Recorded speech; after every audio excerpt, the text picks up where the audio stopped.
Hello friends, welcome to study of commerce. आज इस video में हम अकाउंटिंग के फंक्शंस के बारे में डिस्कशन करेंगे कि अकाउंटिंग के कौन कौन से फंक्शंस होते हैं। फंक्शंस का मतलब ये है कि अकाउंटिंग में हम बेसिकली करते क्या क्या हैं। ठीक है, प्रीवियस वीडियो में हमने जाना था कि अकाउंटिंग किसे कहते हैं, अकाउंटिंग में होता क्या क्या है, अकाउंटिंग की नीड क्यों होती है। ठीक, तो अगर आप डिटेल अकाउंटिंग का बेसिक्स क्लियर करना चाहते हो तो आप उस वीडियो को देख सकते हैं। तो आज के वीडियो में हम फंक्शंस ऑफ अकाउंटिंग के बारे में बात करेंगे। तो अगर हम फंक्शंस की बात करें तो वैसे तो बहुत से फंक्शंस होते हैं, यानी कि वर्क होते हैं अकाउंटिंग के, लेकिन कुछ 5 या 6 मेन फंक्शंस होते हैं जिनके बारे में आज हम डिस्कस करेंगे, जिनको छोड़ के हम अकाउंटिंग कर ही नहीं सकते। चलिए, तो हम फर्स्ट फंक्शन की बात करते हैं। हमारा जो अकाउंटिंग का फर्स्ट फंक्शन होता है वो आइडेंटिफिकेशन करना होता है। आइडेंटिफिकेशन का मतलब होता है कि टू फाइंड आउट करना, कुछ भी फाइंड आउट करना। तो आइडेंटिफिकेशन में हम क्या करते हैं, बेसिकली हम अपने अकाउंटिंग के ट्रांजैक्शंस को पढ़ते हैं और हम ये फाइंड आउट करने की कोशिश करते हैं कि जो ट्रांजैक्शंस है वो उनकी मनी वैल्यू है कि नहीं। ठीक है, जैसे कि जो ट्रांजैक्शंस हैं उनकी मनी वैल्यू होनी चाहिए, यानी कि मनी के टर्म्स में हम उनको कन्वर्ट कर सकें। ठीक,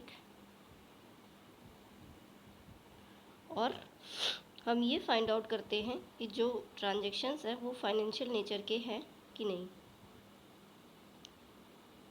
क्योंकि हम सिर्फ अकाउंटिंग में उन्हीं ट्रांजैक्शंस की रिकॉर्डिंग करते हैं जो मनी में कन्वर्ट हो सकें और जिनकी जो है मनी वैल्यू हो, मतलब फाइनेंशियल नेचर के हों। ठीक है, तो आइडेंटिफिकेशन में हम क्या करते हैं, सिर्फ इन्हीं दो चीज़ों को फाइंड आउट करते हैं कि हमारा जो ट्रांजैक्शंस है उसकी मनी वैल्यू है कि नहीं और वो फाइनेंशियल नेचर का है कि नहीं। ठीक, इसका मैं आपको एक एग्जांपल से ज़्यादा क्लियर समझा सकती हूँ।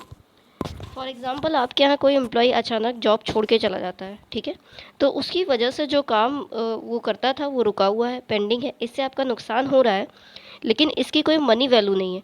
तो इसे हम इस ये है तो फाइनेंशियल नेचर का, लेकिन मनी वैल्यू नहीं है, इसलिए हम इसकी रिकॉर्डिंग अकाउंटिंग में नहीं कर सकते। उसी तरीके से फॉर एग्ज़ाम्पल आपके यहाँ जो है किसी एम्प्लॉय का बर्थडे पड़ता है, आप उसको एक प्रीसियस गिफ्ट करते हैं। ठीक, तो वो उससे आपकी मनी तो खर्च हो रही है, लेकिन वो फाइनेंशियल नेचर का नहीं है, इसलिए उस ट्रांजैक्शंस की एंट्री हम जो है रिकॉर्डिंग नहीं करेंगे अकाउंटिंग में। ठीक, चलिए अब हम नेक्स्ट फंक्शन की बात करते हैं।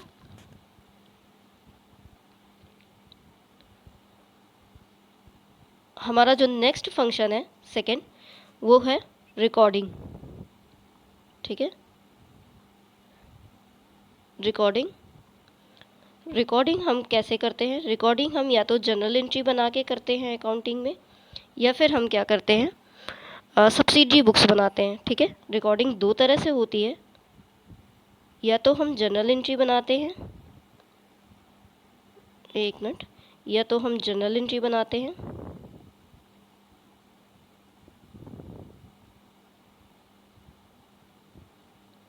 या फिर हम सब्सिडी बुक्स बना में एंट्री करते हैं।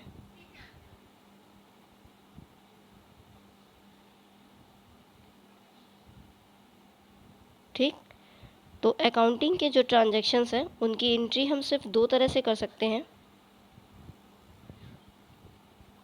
या तो हम जनरल एंट्री बनाते हैं या फिर सब्सिडी बुक्स बनाते हैं। जहाँ पर हमारा बिजनेस स्मॉल लेवल का होता है वहाँ पर तो हम डेट वाइज जनरल एंट्री बना करके डेली ट्रांजैक्शंस की एंट्री करते हैं। ठीक है, लेकिन जहाँ पर हमारा बिजनेस लार्ज लेवल पे होता है, सपोज दैट एक ब्रांच आपके लखनऊ में है तो एक इलाहाबाद में है। ठीक है, तो उस केस में हमें ये पॉसिबल नहीं है कि हम डेली डेट वाइज ट्रांजैक्शंस की एंट्री करें या जनरल एंट्री बनाएं। तो उस केस में हम सब्सिडी बुक्स बनाते हैं। सब्सिडी बुक्स में होता क्या है कि हम एक बुक बना देते हैं। फॉर एग्जांपल, हमने एक परचेज़ बुक बना दिया, तो उसमें जितने भी परचेज़ होंगे उनकी एंट्री हम परचेज़ बुक में कर देंगे। उसी तरीके से सेल्स बुक बनाते हैं, कैश बुक बनाते हैं, जितने कैश ट्रांजेक्शन्स होंगे उनको कैश बुक में दिखाते हैं। तो इससे हमारा टाइम बच जाता है और आगे के फंक्शंस हम कर पाते हैं। ठीक है, तो बेसिकली हमें जनरल एंट्री का पता ज़्यादा होना चाहिए, क्योंकि ज़्यादातर हम जनरल एंट्री बनाना ही सीखते हैं। ठीक है। तो ये बस इतना याद रखिएगा कि रिकॉर्डिंग दो तरह से होती है, एक सब्सिडरी बुक्स में, दूसरा जनरल एंट्री में। जब स्मॉल लेवल का बिजनेस होता है तो हम जनरल एंट्री करते हैं, जब लार्ज लेवल का बिजनेस होता है तो हम सब्सिडरी बुक्स बनाते हैं। जनरल के बारे में हम बाद में डिस्कस करेंगे डीप में, ठीक है। अभी बस इतना समझिए कि रिकॉर्डिंग दो तरह से होती है। चलिए अब हम थर्ड फंक्शन की बात करते हैं। हमारा जो थर्ड फंक्शन है वो है क्लासिफिकेशन, ठीक है। क्लासिफिकेशन एक ऐसा प्रोसेस होता है, क्लासिफिकेशन आपका एक ऐसा प्रोसेस होता है जिसमें हम ग्रुपिंग करते हैं सेम नेचर के ट्रांजैक्शंस को एक प्लेस पर, ठीक है। Classification is the process of grouping the transactions of one nature eight one place in a separate account. Means same nature के जो ट्रांजैक्शंस हैं उनको एक प्लेस पर दिखाते हैं, उनका एक सेपरेट अकाउंट ओपन करके।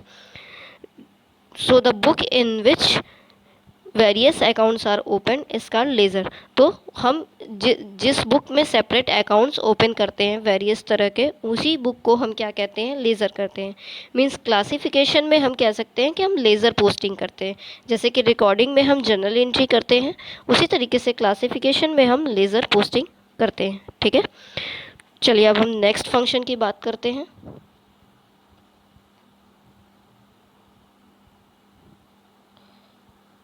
नेक्स्ट फंक्शन की हम बात करें तो नेक्स्ट आपका जो फोर्थ फंक्शन है वो है समराइजिंग,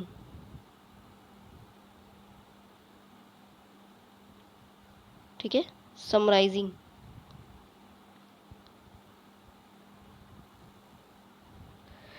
समराइजिंग एक आर्ट होती है, जो समराइजिंग एक ऐसी आर्ट होती है जिसमें हम क्लासिफाइड डेटा को एक यूज़फुल मैनर में प्रेजेंट करते हैं, ठीक है। जिससे कि जिनको ज़रूरत है, जैसे कि मैनेजमेंट है या इन्वेस्टर्स हैं, वो ईज़िली इसको अंडरस्टैंड कर पाएँ कि जो डेटा है हमारा वो क्या बता रहा है, ठीक है। Summarizing is the art of presenting the classified data in a manner which is understandable and useful to management and the users of such data, ठीक। तो बेसिकली हम क्या करते हैं, जैसे कि रिकॉर्डिंग में हम जनरल एंट्री करते हैं, क्लासिफिकेशन में हम लेज़र पोस्टिंग करते हैं, उसी तरीके से समराइजिंग फंक्शन में हम ट्रेडिंग अकाउंट बनाते हैं, प्रॉफिट एंड लॉस अकाउंट बनाते हैं, बैलेंस शीट बनाते हैं, मीन्स फाइनल अकाउंट्स प्रिपेयर करते हैं, ठीक है। हो क्या रहा है, हो ये रहा है कि हम धीरे धीरे अपने इन्फॉर्मेशन को एक यूज़फुल फॉर्म में कन्वर्ट करते जा रहे हैं और उसको सम अप करते जा रहे हैं, ठीक है। चलिए अब हम नेक्स्ट फंक्शन की बात करते हैं। हमारा नेक्स्ट फंक्शन है, चलिए तो हम नेक्स्ट फंक्शन की बात करते हैं, जो कि है हमारा इंटरप्रिटेशन ऑफ रिजल्ट। इंटरप्रिटेशन का मतलब होता है कि किसी को आप कुछ इंटरप्रेट करते हैं, यानी कि बताते हैं, ठीक है। तो रिज़ल्ट जो हमारा निकल के आया है, जो हमने सारे फंक्शन किए हैं, रिकॉर्डिंग की है, मींस जर्नल एंट्री की है, लेज़र पोस्टिंग की है, फाइनेंशियल अकाउंट्स बनाए हैं, प्रॉफिट या लॉस निकाला है, बैलेंस शीट बनाई है, इन सब को इंटरप्रेट करना यानी कि बताना उन लोगों को जिनके लिए ये जानना ज़रूरी है, ठीक है। वही क्या कहलाता है, आपका इंटरप्रिटेशन ऑफ रिज़ल्ट कहलाता है, ठीक है।